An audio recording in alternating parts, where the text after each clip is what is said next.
People who say one thing, Mm-hmm. but then their actions, well, they tell a completely different story. Yeah, absolutely. Like maybe a politician on the campaign trail, or even just a friend who talks big but doesn't quite follow through. Exactly. And it brings up that nagging question about authenticity, right? Mm-hmm. It's just saying you believe enough, or is it the actions that really truly matter? It's a fundamental question. It really is. And today, we're actually diving deep into an ancient text that gives a surprisingly direct, maybe even challenging answer. Uh-huh. It suggests our actions don't just, sometimes betray our words, but they might fundamentally define them. That's a strong take. It really shifts the focus, doesn't it? Away from just internal assent. It does. It's a pretty radical idea when you think about what belief usually means to us. And what's really fascinating is where this comes from. We're looking at some powerful bits from Faith in Action, Deeds in Belief. Right. Specifically, we're digging into the book of James, chapter 2 in the New Testament. And James, well, traditionally believed to be the brother of Jesus, his writing is just incredibly direct. No beating around the bush. It's straight to the point. Straight to the point. Yeah. About what it means to actually live your convictions. It's pretty potent stuff, even today.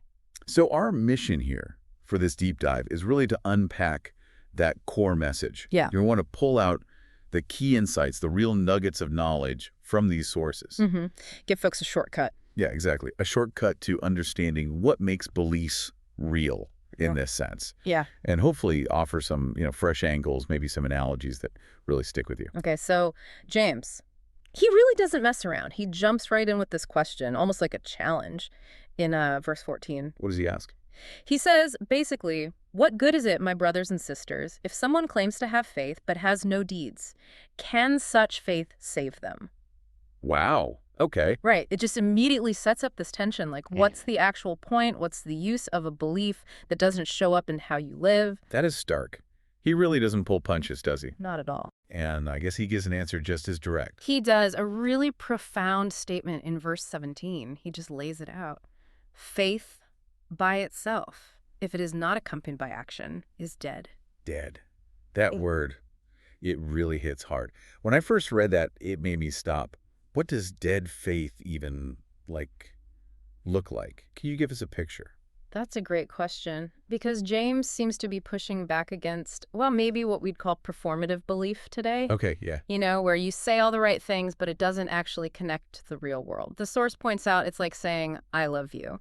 If there are no loving actions behind it, the words feel, well, empty. Right. Hollow.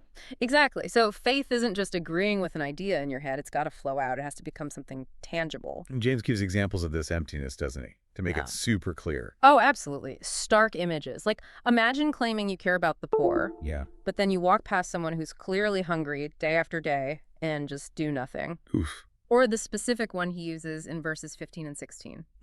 You see someone, a brother or sister, he says, who needs clothes, needs food. Right. Basic needs. Basic needs. And your response is just, oh, go in peace, stay warm, eat well. But we don't actually give them anything. You do nothing about their actual physical problem. And James says that is what he means by empty talk, not real faith. It's easy to say, hard to demonstrate. Precisely. Where's the proof? Where's the action? So this is really crucial then. It kind of dismantles this idea that belief can just float around, detached from everything else. Completely. And he hammers it home again, concluding that specific example by repeating the main point.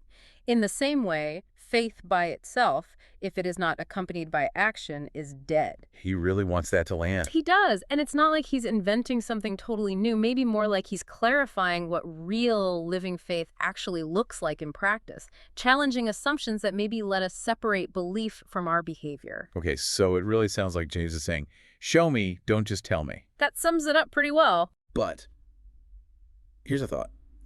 Isn't there a risk then that people might just start doing things, performing actions, just to look faithful, without any real internal conviction?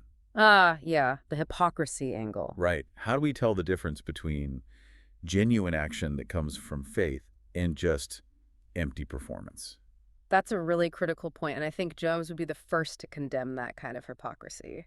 His most powerful analogy, I think, addresses this. It's in verse 26. What's the analogy? He says, as the body without the spirit is dead, so faith without deeds is dead. Body without spirit. Okay. See the connection he's making. It's incredibly insightful. He's saying actions don't earn your salvation. They don't create the faith. But they show it. Exactly. They serve as the undeniable proof that the faith is alive, that it's real.